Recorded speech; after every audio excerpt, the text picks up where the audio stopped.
Hello and welcome back to Redirecting.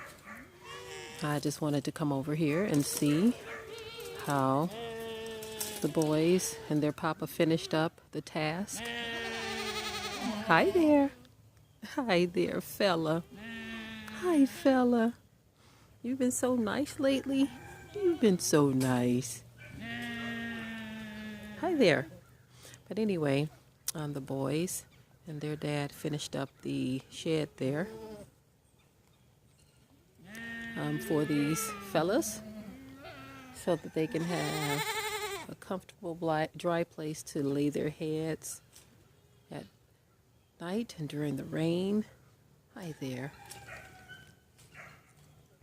Trying to kiss the camera. You animals are so funny.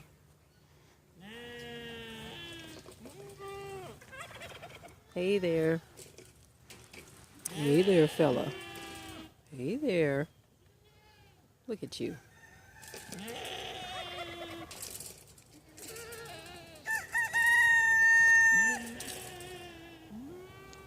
You like that camera? See how close the camera is to you?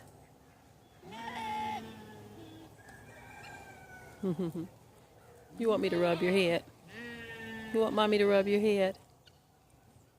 Oh, fella. When these two fight, it's really interesting to see. He's been debudded, so he doesn't have his horns any longer.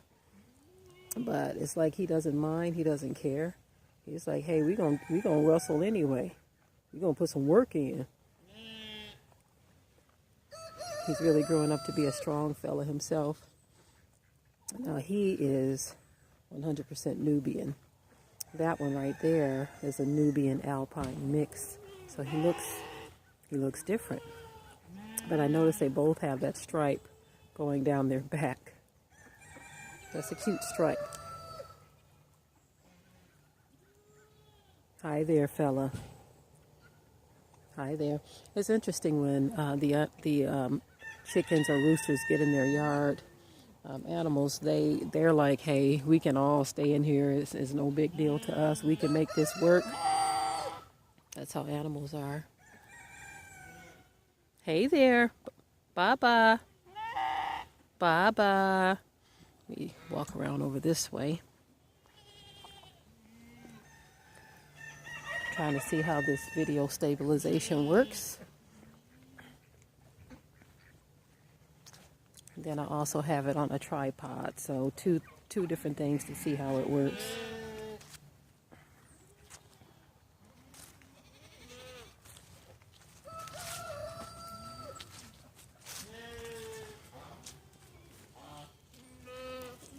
Good morning, sweetheart. Hey there, rooster.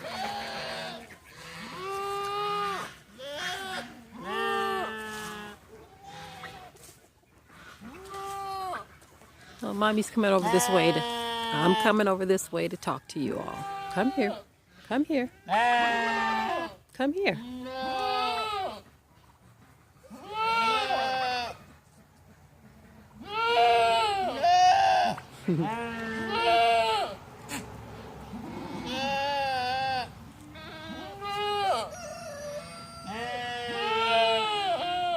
What is that conversation about?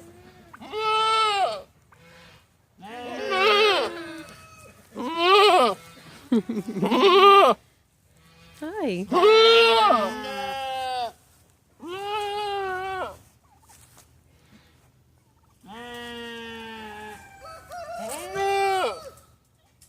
Hi there. Hi there. You're getting close to the camera. Look at you. You can't eat my camera.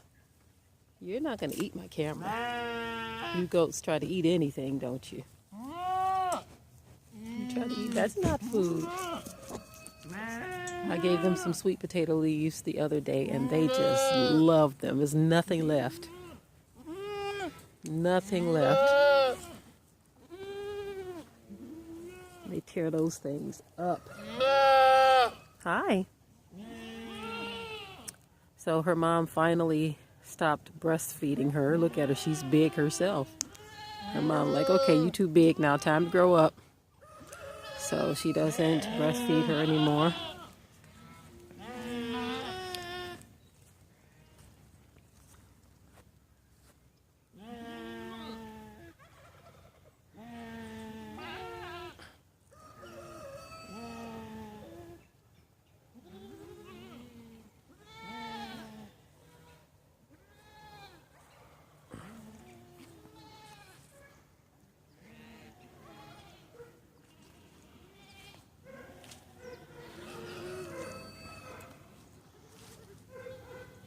I love the sound of the animals in the morning. It is very, very relaxing. And because I consider them to be my children, I'm always happy when I get up in the morning and everybody's okay. We've lost some ducks before, like when we first moved here.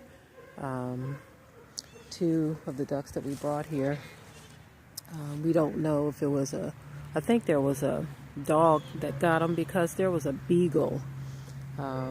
Before we put a fence around the front of the property, there was a beagle that used to show up, and he would just show up on the property, coming through the brush and the woods and all of that. We would hear him in the distance howling, and at first we didn't think anything of it until our ducks came up missing. At first we thought, because he didn't get both of them on the same day. It was 2 different days, maybe a couple or a few weeks apart. But we realized something one day. We saw him, this dog, which belonged to the farm that's like 3 or 4 houses down or something. Of course, on long country roads. And we would see him on the property. We were like, hi, little fella, friendly. He was a friendly dog. He was a little older, but very friendly. But one day we saw him running through our brush. He was chasing a rabbit. And I believe they're known to be hunting dogs. And so my husband said, I have a feeling he's the one who's taking out our ducks, because he's always just showing up on the property. And when we saw him pursuing that rabbit like that on our property, we said, okay, he must be the culprit that's taking a couple of our ducks. But we're really not sure. But we do, because we did lose animals after him, because he ended up getting hit by a car. In the spring, he ended up getting hit by a car. So things did slow down. But it could be just about anything, because there are coyotes around here. But we're not sure how they would even get on the property because it's fenced. But there are places through the woods where they can come in off the road. So, because that isn't fenced. So it's always interesting to try to figure out what to do to protect your animals. But in the mornings, I'm always so happy when I get up and everybody's okay. Something did get our Stanley, so we're not sure what, or he wasn't. Well, the thing with Stanley that we're not really sure of is the fact that he was a rooster that was very old, and we were keeping him in that trailer for the longest. He had his little private area, and the reason why we had him in there is because he was blind and he was, very vulnerable. And so we were like, well, let's keep Stanley in here. So we decided to let him out and put him in the yard with the goats. Now, we know the goats didn't do anything to him because that's not their MO. Stanley, we ended up finding him floating in the water here. So we're not sure what happened to him, because he didn't look like he was bitten or anything like that. And so the children were wondering if he had gotten out of the enclosure, and because he was blind, maybe he wandered off into the water. But the question is, how did he get out of the enclosure? So that is a mystery to us. But there are my aristocrats and the ducks. As you see, the white goose is gone. We don't know what got him either. So that's why again, I'm always thankful when we wake up and there are no casualties with the animals. From time to time, snakes get in. Snakes have gotten some of our quail, and we would literally see the bulge in their bodies.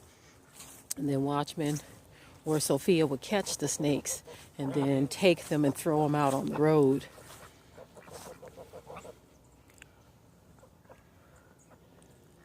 But yeah, the white goose was actually my mom's, and so she was very bothered by that. She was upset because Stanley was also hers, and she said, "Why is something always getting my birds?" And so I said, "Well, Mom, it's not. They're not always getting your birds." I said, they've gotten some of our quail and some of the guineas. So there is a predator out here. We were wondering if it was a raccoon. We're just trying to figure this thing out, you know, because animals, that's what they do, and that comes with the territory. There's actually a guy in the area that we met that they actually come and hunt people's lands for any type of animal predators, specifically coyotes. They hunt the land, and these were young men too, in their late teens. One is in their early 20s, and they say farmers pay them pretty good to come and take down coyotes.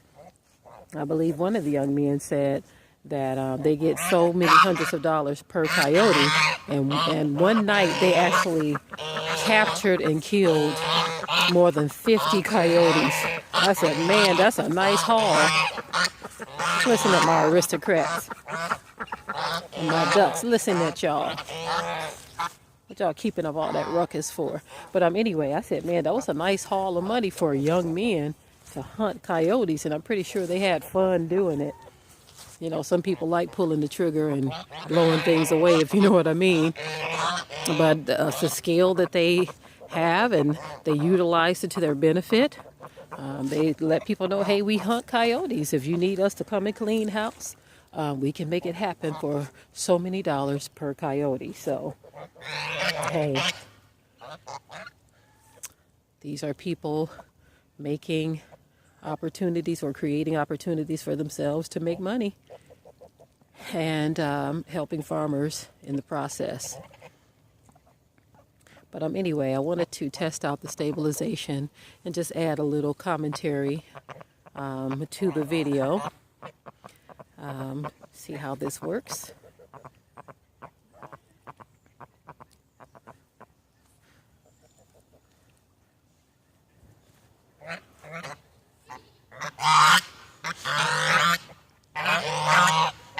One thing that we did say we were going to do, I noticed one farmer put up a video about building a duck house.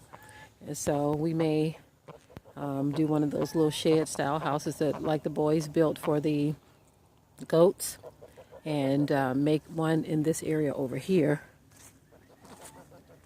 for the geese. What we decided to do, we have put these fence posts here.